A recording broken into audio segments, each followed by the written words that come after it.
Citroën, c'est vraiment une marque à part entière. Ils sont capables de tout, à la fois de sortir la voiture destinée au peuple, mais aussi, et en même temps, des berlines luxueuses présidentielles ou bien des coupés prestigieux au cœur italien.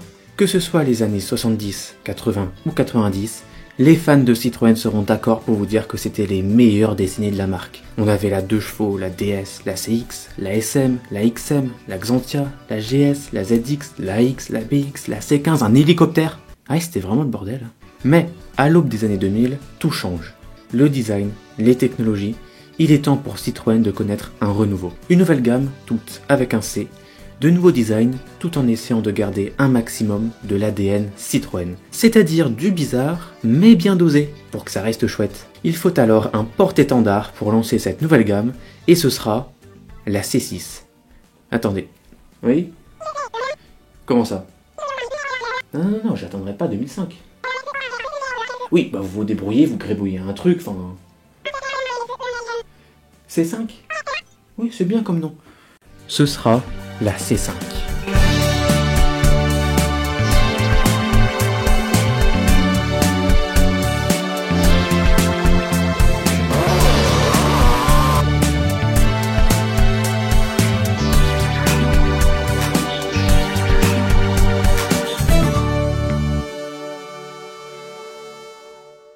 Bonjour à tous, aujourd'hui on se retrouve pour l'histoire de la dernière survivante de cette longue lignée de berlines Citroën, la C5. Voiture de vieux au niveau des berlines allemandes, où la C5 poursuit sa carrière depuis près de 25 ans, et non sans embûches. Si ça vous plaît, n'hésitez pas à liker, à vous abonner à la chaîne, à commenter, vous connaissez tout ça. Et maintenant, comment remplacer une Xantia par une pantoufle ?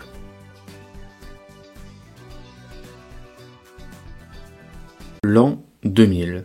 Chez Citroën, ça voulait dire aussi nouvelle gamme. Et pour lancer une gamme, on lance le fleuron de celle-ci. Pour faire rêver, pour donner envie, pour montrer de quoi la marque est capable. Et il va falloir en envoyer du lourd, parce que le fleuron de la marque actuellement c'est la XM, dont la production va s'arrêter en cette année 2000, après 11 ans au sommet de la gamme. Et bien que stylistiquement elle soit totalement dépassée, la XM était une Citroën pur jus. Étrange, non conventionnelle et triangulaire, comme la marque aimait bien nous faire à cette époque. On peut la trouver bizarre, certes, mais on ne peut pas le nier, elle a de la personnalité. Et celle qui doit la remplacer en a aussi. Présenté en 1999, le concept C6 Lignage est une grande berline Citroën comme ils savent en faire. Cette C6, elle saura parfaitement représenter cette nouvelle ère Citroën, la mener vers de nouveaux sommets, sauf si Citroën traîne. La présentation en 1999 laissait présager une sortie en 2000, 2001, voire 2002 ou plus tard. Mais non, il faudra attendre 2005 pour voir arriver cette C6 et la voir se ramasser la gueule sur ce marché déjà en berne depuis quelques années. Mais dans tout ça, nous, on est toujours en 2000, la gamme Citroën doit être lancée et le porte-étendard est très loin d'être prêt. On n'a pas une autre berline qui traîne ? Ah bah si, on a la remplaçante de la Xantia. Ah bah voilà, c'est super ça. Vous me faites une super Xantia 2 et le problème est réglé. Et c'est comme ça que la future C5, destinée à remplacer simplement la Xantia, remplace aussi la XM et devient le haut de gamme Citroën. Lancée en 2001, c'est elle qui inaugure la nouvelle, mais pas si nouvelle, nomenclature de la gamme, classée par taille de la C1 à la C8. Et dès son lancement, une chose frappe tout de suite. Vous êtes sûr que c'est une Citroën ? Parce que ok, il y a les logos et tout, c'est super, mais pour l'originalité, le design bizarre, l'ADN Citroën, c'est où ? On lui reprocha immédiatement son côté beaucoup trop sage, un peu plat, et c'est dommage parce que c'est vraiment une belle voiture. Il y a presque un air de Mercedes CLS. Mais la folie des Xantia et XM, elle est plus là. Est-ce que ça veut dire que Citroën devient plus normal ? Heureusement non, les C3, C2 et C4 qui sortiront derrière le montreront bien. Cette C5, au-delà d'un design, c'est surtout une tenue de route et un confort exceptionnel. Oui, la suspension hydropneumatique est de la partie dans sa 3e génération.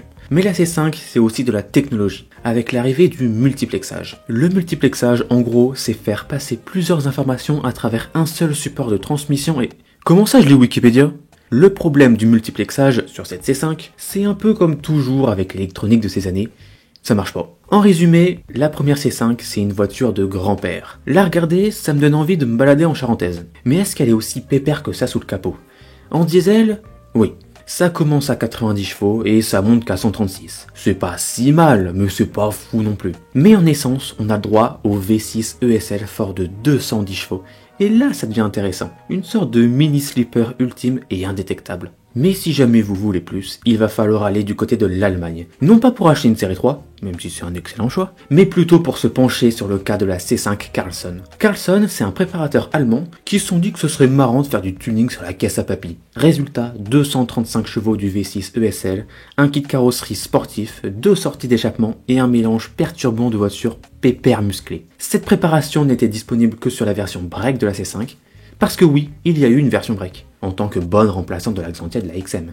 Et si vous voulez tout savoir, il y a même eu une C5 de compétition. Ouais, papy a pété les plombs. 350 chevaux, c'est ce que sort le V6 de cette C5 TRV6 destinée à des compétitions en Argentine. C'est bien beau tout ça, mais le look du coup, on peut rien y faire ? Heureusement si, et dès 2004, la C5 est restylée. Et le mot est faible, la voiture est métamorphosée, le design est totalement revu, on dirait une nouvelle génération. Le design est clairement inspiré de la nouvelle C4 sortie au même moment et permet de faire oublier en partie sa réputation de voiture de vieux. Elle est enfin une Citroën, un peu bizarre sur les bords. Et en plus de ça, un moteur diesel de 173 chevaux arrive au catalogue et toutes les versions restent, aussi bien le break que la version Carlsson, qui sera d'ailleurs sur base de berline. Cette C5 s'arrête en 2008. Et le bilan alors ? À première vue, il est mitigé. 720 000 exemplaires, c'est 2 fois moins que la Xantia. Mais face à une 407 qui ne s'est vendue qu'à 760 000 exemplaires, et tant de problèmes en début de carrière, finalement, elle s'en sort pas si mal. Avec cette C5, Citroën aura compris quelque chose. Cette voiture, elle doit avoir du caractère et l'âme d'une Citroën. Elle a voulu remplacer les XM. Il faut qu'elle en soit digne. Et bien que la C6 soit enfin arrivée entre-temps, Citroën a décidé de mettre le paquet pour la suite de l'aventure.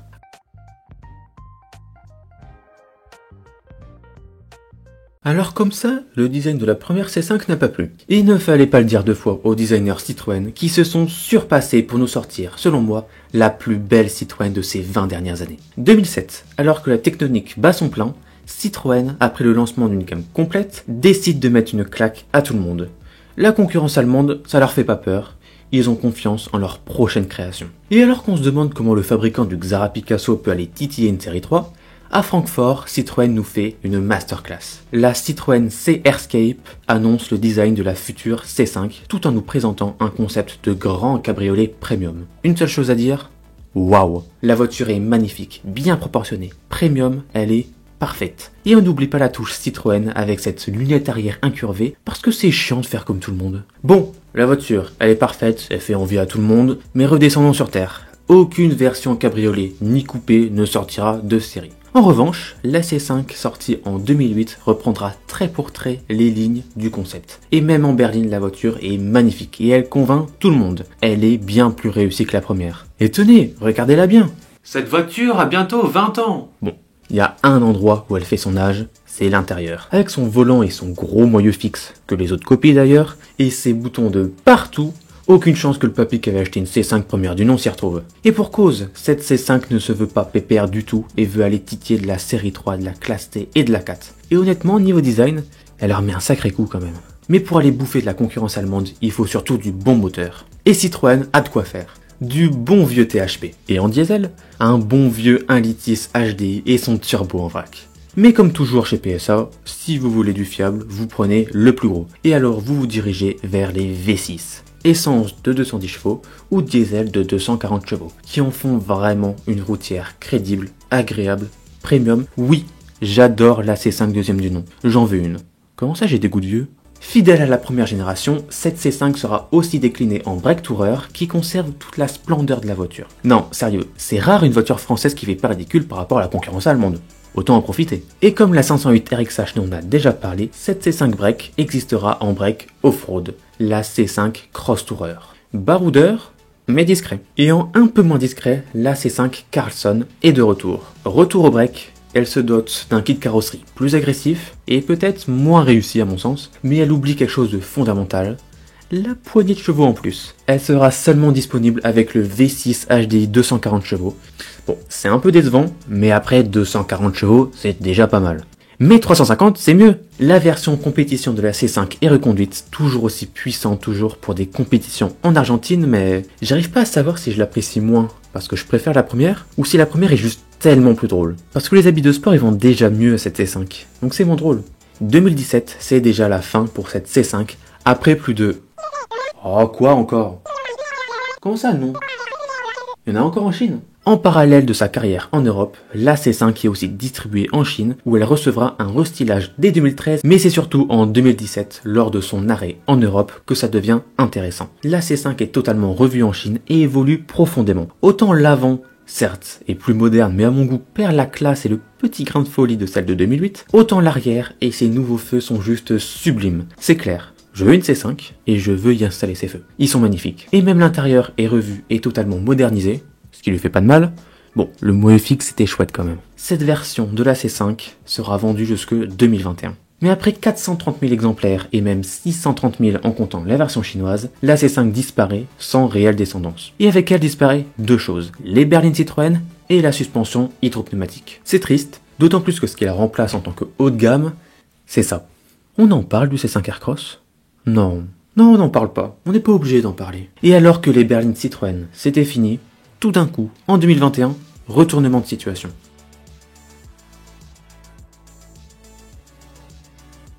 Excusez-moi, c'est quoi ce truc? 2021, Citroën décide qu'en fait, le berline, c'est chouette. Et ils nous sortent ça, la C5X. Cette C5X, c'est beaucoup de choses à la fois. Mais pour comprendre comment on en est arrivé là, un retour en arrière. 2016, nous découvrons le futur de la berline Citroën, la C-Experience. Avec sa forme particulière et son design audacieux, elle a tous les codes de la berline Citroën. Mais alors qu'on la pensait abandonnée et appartenant au passé, Citroën finit par la sortir de série 5 ans après. C'est une manie chez Citroën d'attendre trop longtemps pour sortir leur voiture? Cette C5X, c'est un peu un mélange de tout.